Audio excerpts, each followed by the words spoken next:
It's live time. How are you all? Today I have my friend Juliana Ewer from Houston, Texas, which it took me a while to realize is apparently Central Time, but hey, it's all good. She's here to join us today and talk about her experience. And we're going to talk a little bit about how we met. But first, I need to give her a shout out because she was the only guest who was able to actually practice with me because she actually was able to join my practice live. So I don't know what kind of tech magic is happening, but it worked for us. So we're very proud of ourselves. But right now, I'm going to ask her to join and we'll get started in about 30 seconds, right? You'll see her. Um, and yeah, this is another great conversation with another beautiful Southern girl. Hi. Hi, how are you? I'm so good. How are you? I'm doing great. Thank you. Background is gorgeous. Okay, whose kitchen is this? This is my kitchen. And remember, we talked about this, but you're going to talk about this as well soon. First, say hello and say who you are, Okay. and then we're going to talk. Hey, hi. I'm Juliana Ewer. I'm the owner and designer at J Squared Home Designs. Yes. And I am so thrilled to be here with my friend Oh Noelle. my gosh. We had the most fun meet cute ever. We did. What did you say? Is that what the kids say? It's an actual term. Wait, say it again. Meet cute. Say it again. Meet cute. Meet cute. Oh my God, how are you so hip? I don't know. I could be your mom. I don't know. No, you definitely could not be my mom. That would be bizarre. You could be maybe my savvy older sister, Maybe. Barry, So we'll take that. Cute. I'm so old. Okay, I love that. Okay, we met on a bus. We did. And at High Point Market. Exactly. And I think it was my first trip. And was it yours as well? It was mine too. Yeah. Yep. Actually, I was on a tour. You weren't. I was on this really great first timers tour. So High Point Market is this huge trade show. It's the biggest trade show, I think, in the world, really, right? Yeah. And it's in High Point, North Carolina, where there's tons of furniture makers and tons of showrooms.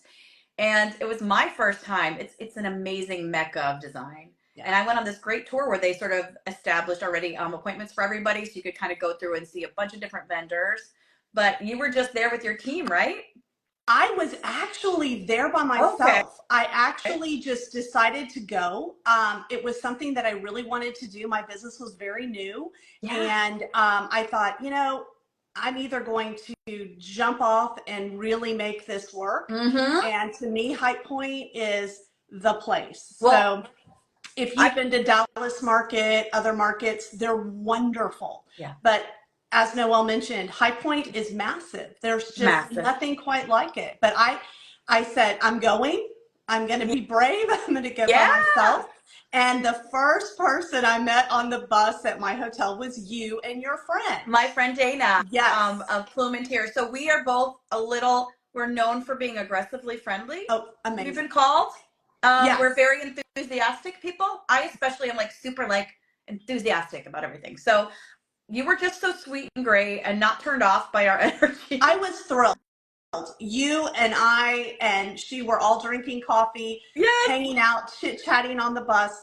Little did I know that it was just going to be something special every morning. I looked forward to seeing you guys. I looked forward to seeing you in the evening.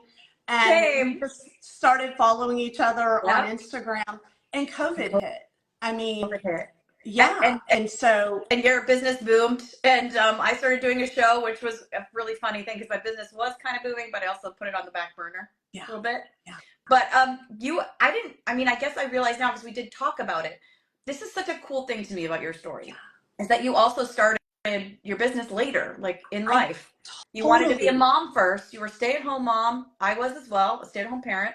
And it was just so cool for me to hear that story from you about just not being afraid to start. And like you said, it was a question for you of whether you're going to dive right in or you were going to kind of slowly build. You have built so fast, so incredibly. Tell me about the sort of challenging story about why you started your business.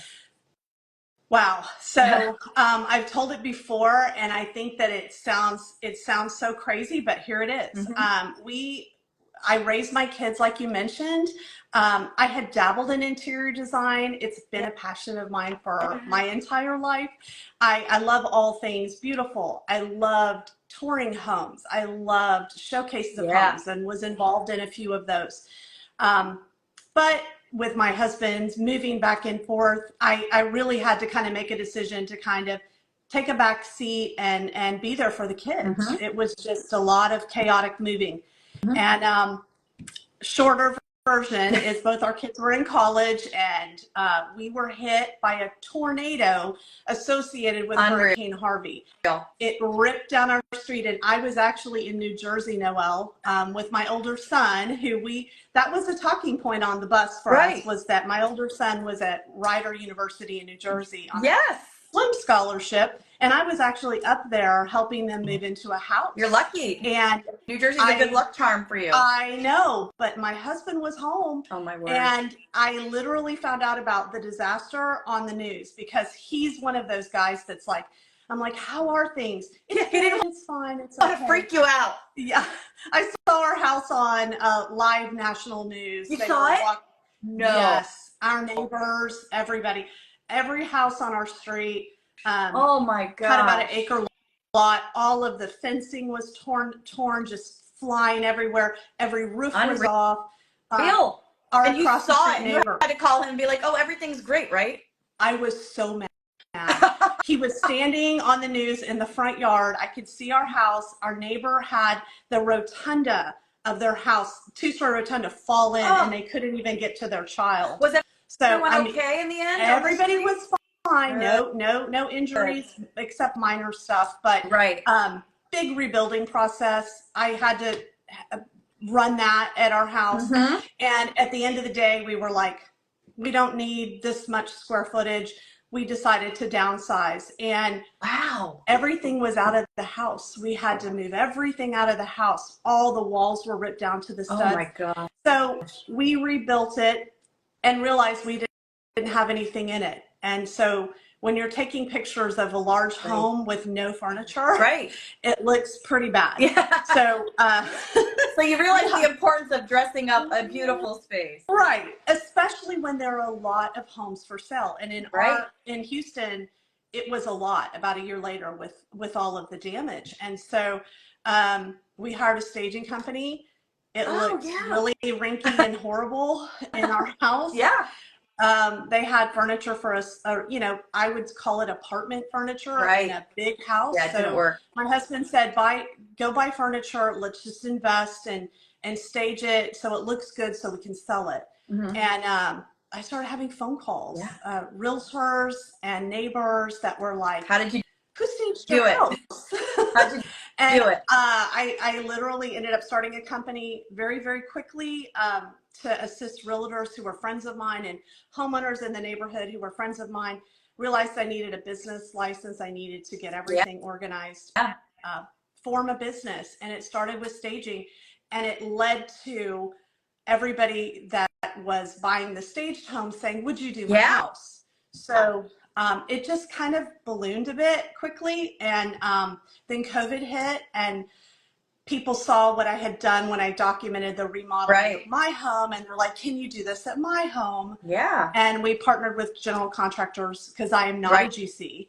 And neither, no, not playing with that. But I do all the design. And so I find now that 6 years later, the majority of my business is whole home design and a ton of remodeling. That's awesome. You probably see it in New Jersey too, but I think with interest rates the way they are, people are just learning to love where they live and making that investment. I mean, I a lot of this sounds similar for sure. I started in staging as well, and I love that. I think there's kind of people who start in staging, and some people realize they really love that and they want to stay there because they don't want other people's input too much. That there's those of us who I think are drawn to sort of the personalities you've said before in your business. Like, we're drawn to figuring out people's personalities, people's character. That is part of what is interesting to me about design, is that, and it brings out, I think, creativity in us because we're doing things maybe we wouldn't have done before. Exactly. And I love to hear that. And I love that too, Noelle, because there are people that is their forte. That is what they love. Non-interaction with clients. Right. I have friends that are very successful vacation design rental designers, and they love not having any parameters. I don't know why. Maybe I love to be tortured. I love parameters. I love a challenge, and it makes me so happy to have present design plans and people go, oh, it's better than I ever thought it could be. Never thought of it, or that. How did you know that was me? Yeah, that's a great feeling. And I love it. And actually, it's the reason that I do what I do. Yeah. I'm at an age in my life that my husband is retired, and he would love for me to not work at all anymore, but he's so supportive because he was like, you supported me, and I will 100% support you. Time to do what you love, and really, and you can't help it that you're successful. Well, and you know what it is too, Noelle, is that I absolutely love it. I wake up in the morning, I have a long laundry list of things to do, but it's the highlight of my day to work on my design. Yeah, and you can it's like say too that you have a team now that you can delegate a lot of things to, probably, so that if you do want to travel, or you want to have that experience, that you can probably do some of that and set things up so that you can be gone. I think that's the cool thing about being an independent designer. I don't have other designers that work for me. It's my studio, but I have a great assistant. I have interns. I have a wonderful supportive team. And you're right. Whenever we have like a family vacation or we want to take a trip, it's my schedule. I schedule it around my availability.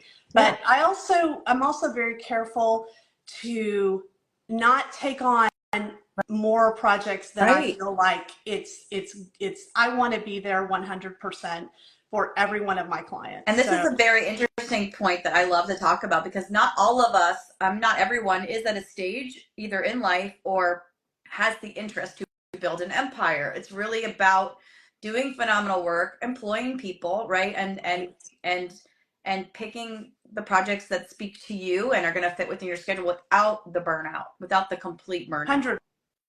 100% agree. And you're right. It is a little bit of a luxury to be able to be selective. I mean, in the beginning, you don't know these things, right? In the first year, you're just trying to build a portfolio.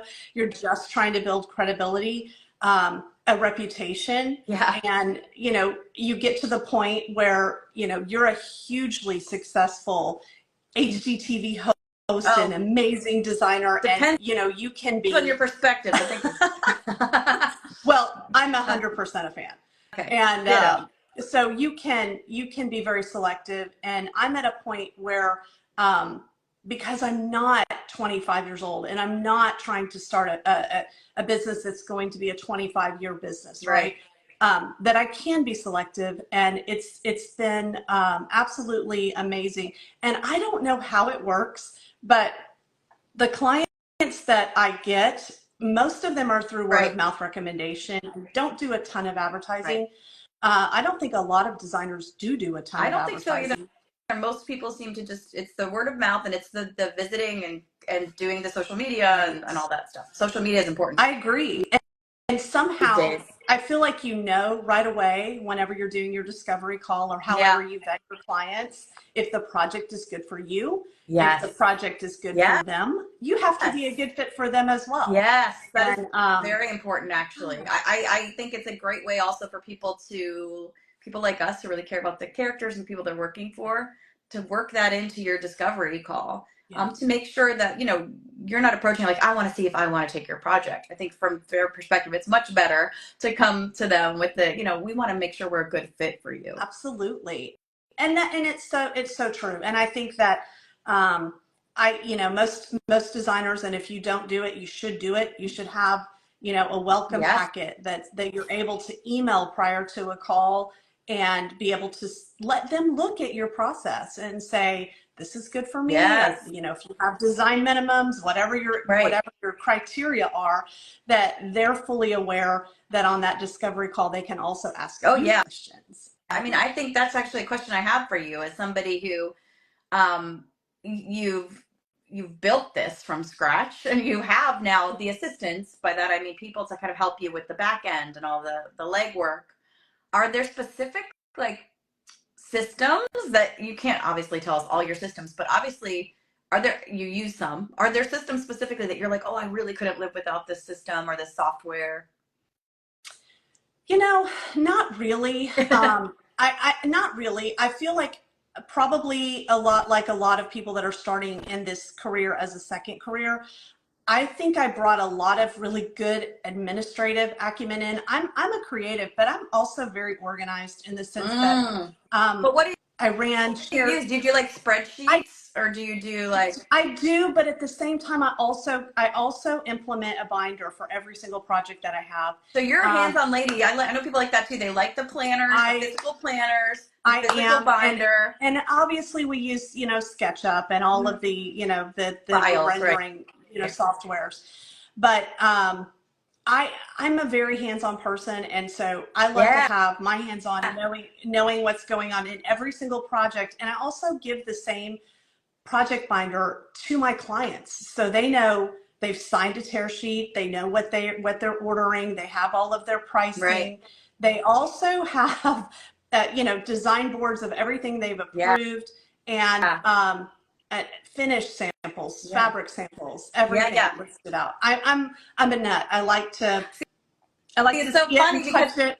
And I think we've all been a client long enough in our own life that we know what we would like to have. Oh yeah. Not just, it's ordered, talk to you later. It's a follow-up weekly. It's wonderful.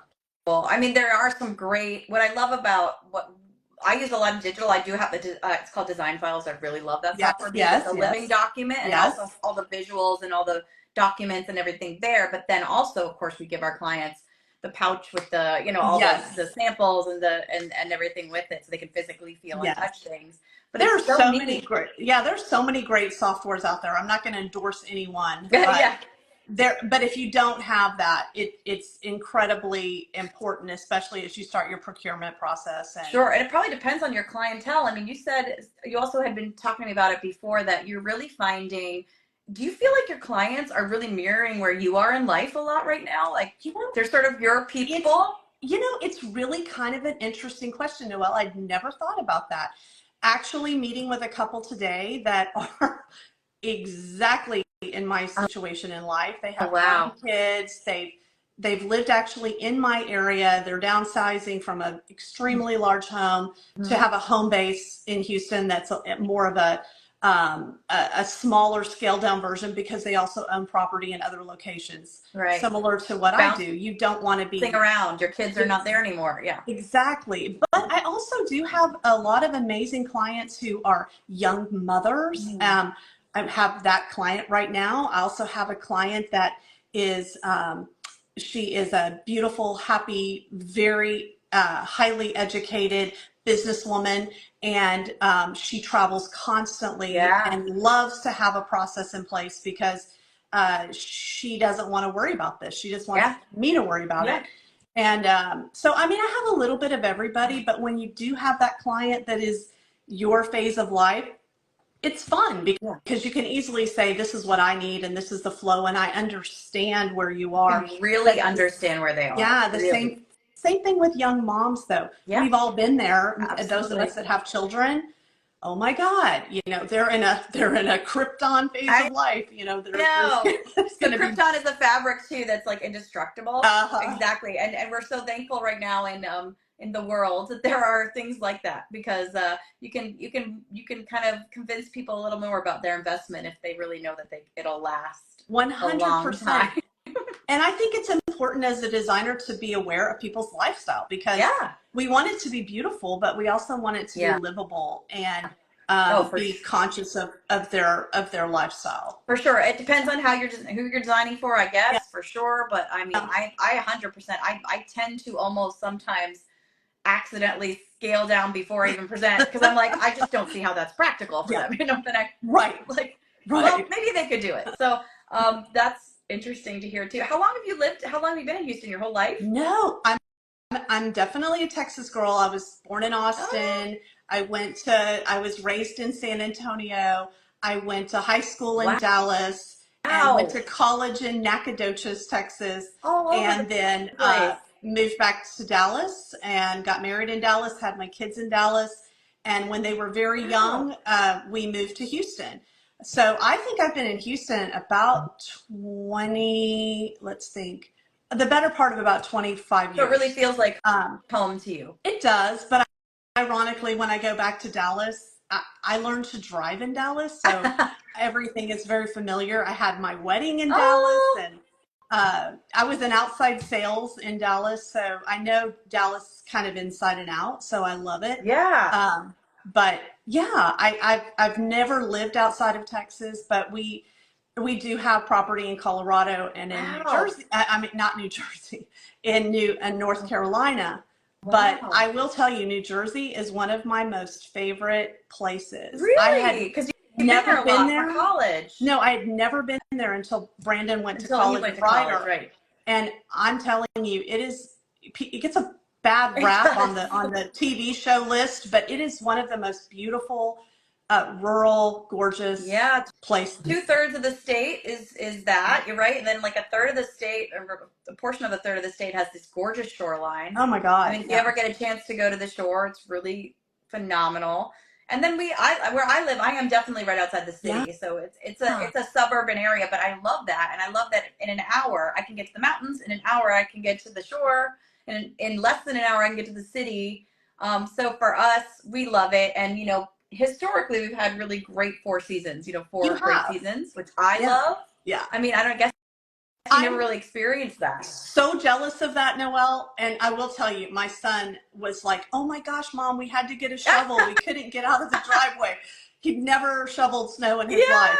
But no, I'm jealous of it. I think New Jersey is a best kept secret. I will agree with you. There are a lot of really amazing places, so much history too, because we've been around, right? I mean, at least like colonial and American history, there's so many interesting Revolutionary War stories. It's incredible that little area. Ryder was about 4 miles from Princeton, and all of that is historic homes. Oh yeah. I mean, gorgeous historic property. I was going to say, when you were talking earlier, like, this is sort of curious. I'm curious, in the landscape of Houston and Dallas, it feels like a lot of maybe newer builds, or 100%. I don't know how historic it is, but we work with a lot of historic homes, which is a different challenge, and so we tend to not be doing a ton of new builds up here. No. I mean, it is a completely different feel. Yeah. Most of Houston and Dallas, and people that are not in Texas don't understand, they're not close. They're 5-hour drive apart. So Texas is huge. Yeah, but at the same time, it is predominantly suburban areas, predominantly newer builds, and newer builds can be 1960s. Like, I'm working on a property right now in a beautiful, more historically located part of Houston, but we're dealing with the challenges of the low ceilings and keeping the aesthetic of the beautiful property. That's probably something you do a lot more of than I do. Yeah. And we have to do a lot of, but we do have a lot in the middle income, which I do enjoy. I really enjoy doing middle income family work, because they've often saved for like 20 years to do their remodel. And to me, there's so much in that. Like, I love that. That's one of the reasons I loved my show, is because that's mostly who we were dealing with, was people who had waited a long time to do this. But there are like homes that were built to sort of look like old homes. So built to look like colonials. They're new colonials or Dutch colonial, sort of, I don't want to say like tract homes. They aren't tract homes, but they're like, multiple versions of the house. So we're adding character in a lot of situations. But then there's those old true Victorians, like really gorgeous homes where the challenge there that I love is you want to incorporate and honor that and keep the original character of the architecture, but you also want to bring it up to date, because a lot of them want a little more of an open concept, or they really do. They have young families. They need to be able to see their kids. Too many walls. And it's challenging because they like the character of it, and so keeping that, I love doing that stuff. Well, and you know what's really cool, and people that are in the design community can relate to this. You and I met like I said, on a bus at High Point. We stayed in touch because you're fabulous. Oh, and ditto. I loved meeting you. And the cool thing was I ended up having a project in New York. I ended up having a project in Manhattan. And I'm like, I don't have a receiver. I don't even know who to call. And I reached out to you, and you were like, here's who you call. Okay, here's what you do. And it was fabulous because we were working on an apartment that was a studio that had, it was pre-war. So it had brick walls. Nothing could be touched on the walls. Original floors. Yes. And he was actually, you're going to laugh, on the 5th floor of this pre-war building. And the short version of the long story is that our install estimate went up like double when they realized there was no freight elevator. They had to hand walk 5 flights of stairs. And girl, there was a sectional that was, I could see it looking over. I'm like, I felt so bad for this moving team. But when I called them and I told them before the move-in, I'm like, looks like there's no freight elevator. Looks like there's no elevator at all. Right. And so they were like, well, here's the price that they've experienced it. When you're local, you've experienced it, but they know, like, oh my gosh, sometimes you cannot fit the furniture in. You have to take it apart. There's a guy we know really well up here. He's called like the sofa doctor. I haven't had to use him yet, but I had to recommend him once to a client who literally takes apart furniture. I believe you. Back together. We don't have these kind of things in Texas. And we also had to have a permit to have the moving van in front of it. It was at 6th and 39th or something. Oh, yeah. And so in Manhattan. But again, relationships, designers, I reached out to you and you were like, here's who you call. Here's what you do. I'm glad it was helpful. It made it so amazing and so easy. But that's what's also cool about having relationships in the design community, because we are all supportive of one another. And I wouldn't have known who was reputable without you. Right. And thank you. I'm glad it helped. I really think so too. I think more and more these days, it used to be sort of a heavily guarded profession, I think, from what I'm hearing. I mean, I started it differently than other people did, but it used to be a little more gatekeeping and secrecy. And to me, it's just silly. I mean, I agree. And I came into this game much later. I think you and I may have, you're younger than I am, but we probably were starting not much. We started exactly the same time, because I think I made my LLC 2017. Yeah, 18 September 18. Yeah. So I haven't experienced that. I'm the vice president of Interior Design Society here in Houston, and I hear that. I hear that though. I hear that from older, my aged people that are like been in the business a long time, and they're like, oh, it didn't used to be this way. And we help each other all the time. I have designers text me and say, I need this made. Where would you do it? And I'm happy to share it. I think that's great. I think we're all so busy. There's enough work to go around.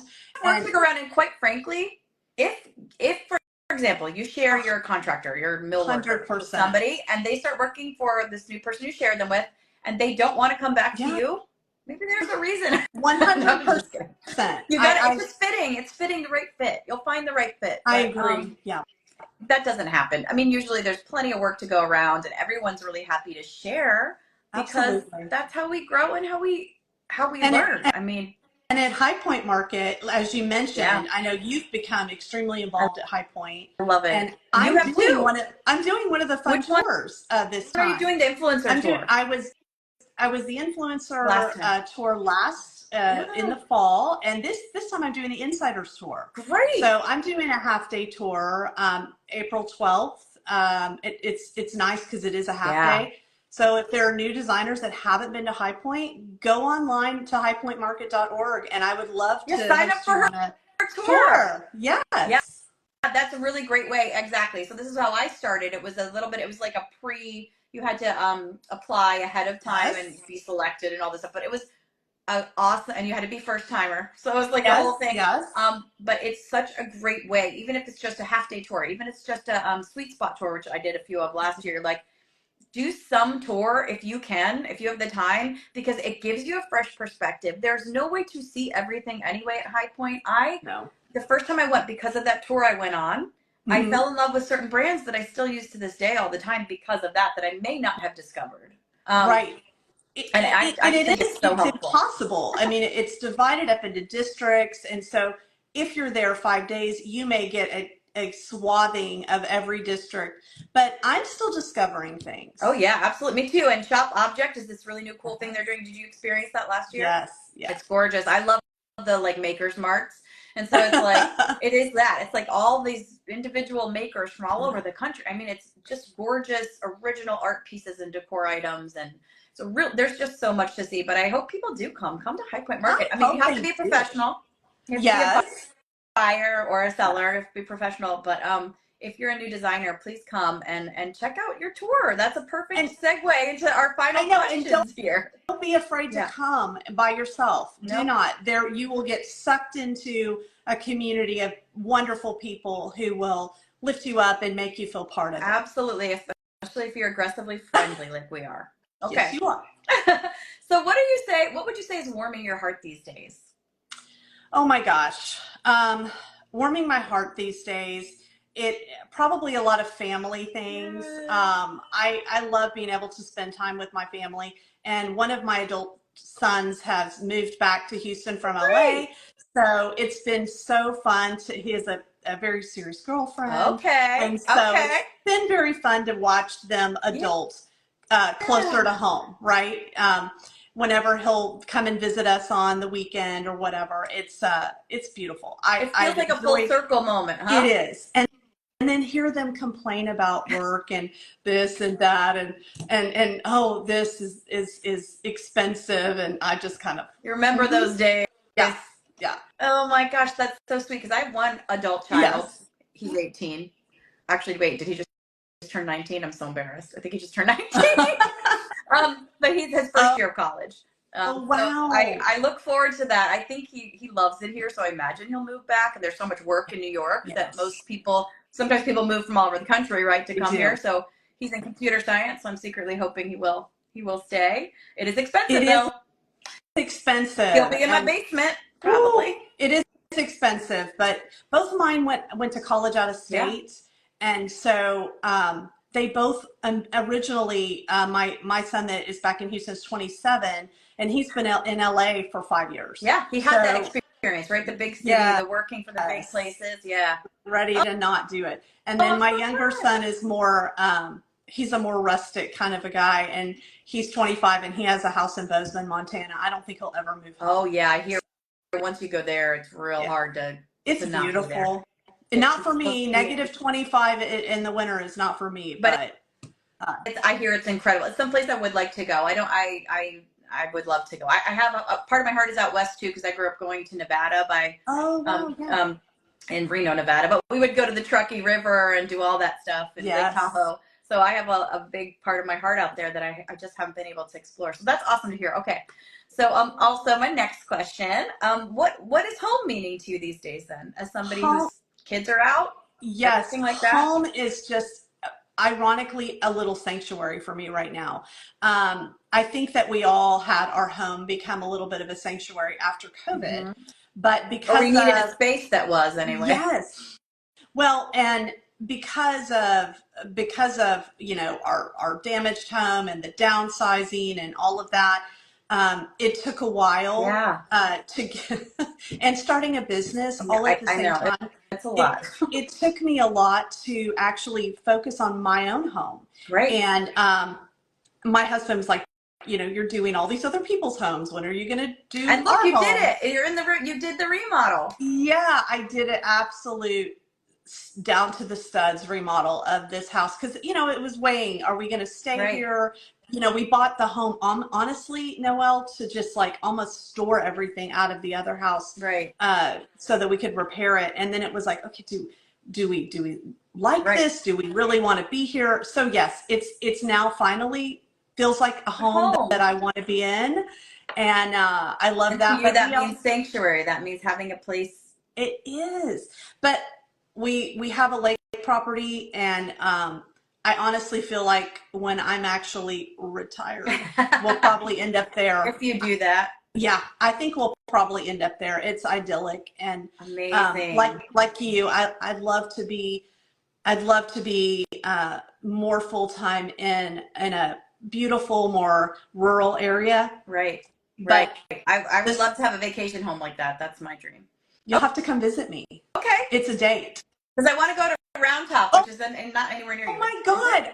Are you, could you come this time? When is it? Is well, the initial fun part of it is the 16th, like through the 20th. I can't do this one. I gotta plan for it. I'm gonna make it like a thing. But I'll tell you if I'm coming, and then you text me and we will plan it, because we have a house right now. We've rented this house that sleeps 28 people. We have a bunch of designers coming in from all over. Oh yeah. Yes. Okay, you're on my list. Yes. Because I want to come with several people. That's the thing. Like if I'm gonna do it, we want to do it as like a place to meet some of these designers, like from the TV shows and other things that I've met but have not met, Yes. We would like to maybe have an opportunity to gather somewhere. So we've been talking. You need to call me, because we'll calling you after this. We got reservations. We've got stuff everywhere. That place. So is it someplace open to the public? So no, it's, well, yes. Then don't tell VRBO. We rent a house. Last year we rented a house in Round Top, which just the quick version is Round Top is really tiny. It's a long stretch of highway. I think it's like population 100 something people. And so it just turns into this mecca of antiques and all of this wonderful shopping. Right. The primary lodging is available in Brenham. Okay, so that's like a town. It's closer to Texas A&M. So it's like a 20-minute drive in. And so this time we've rented a house out there. IDS, Interior Design Society, has rented the entire Ant Inn. Oh, wow. And so it's also in Brenham. And so this is going to be a super fun, designer-oriented trip we've got. Next time. Yes. Oh, I got a plan. Or get your I really want to go. Anyway, I'll talk to you about the details. Yes. Sure. Yeah. But this is so great. So now all these things in your life, I can just tell, like, what's creating that sense of harmony for you right now? Wow. Work-life balance, really. I mean, honestly, this past year, we had kind of a rough couple of years. We lost my dad and my grandmother. I'm sorry. And actually, just recently, my nephew, which was very tragic. But we kind of let my mom kind of go through this year plus of just adjusting after 55 years of marriage. And it really made us understand that the most important thing in our life is our family, and being able to spend time and make memories and build these relationships. We all get so busy with the rat race or business and work. And we took a 2-week trip. My mom had wanted to take with my dad before he passed and wasn't able to do it. My sister, brother-in-law, we had a group of 17, including everybody's college kids, and everyone took off work, and we did this river cruise from Budapest to Munich. And my mom's almost 80, so she's not, walking isn't always easy. So we did it where she could see a lot of the beauty of these places. The coastline. Right.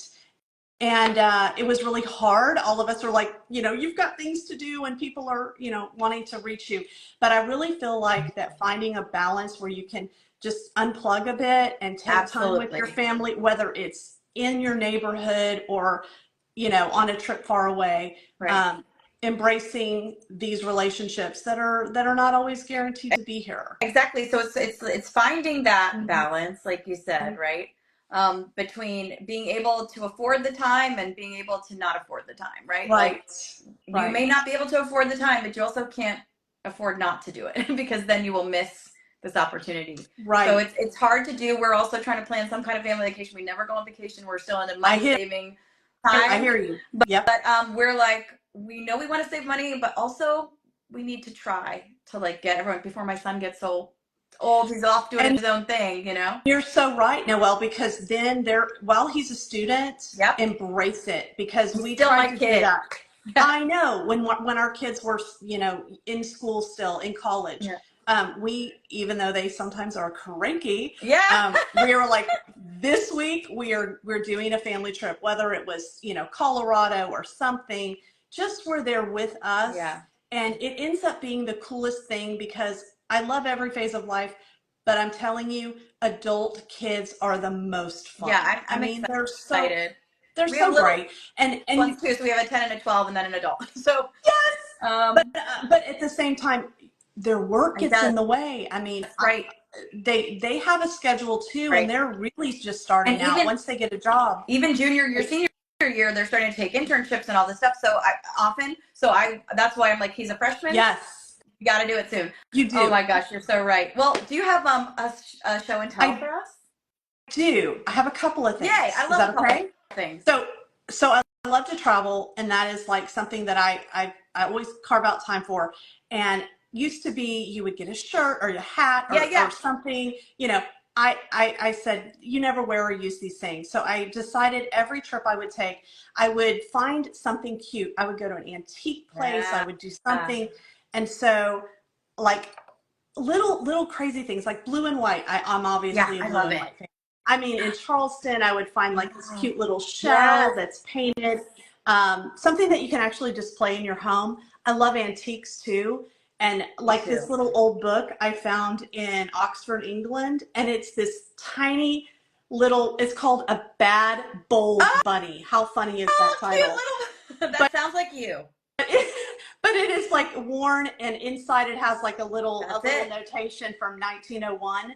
And I love it, and I put it on a little stand, and I use it as decor. Absolutely. And I think the coolest thing I ever collected, which I found out later was really, really more special than I realized.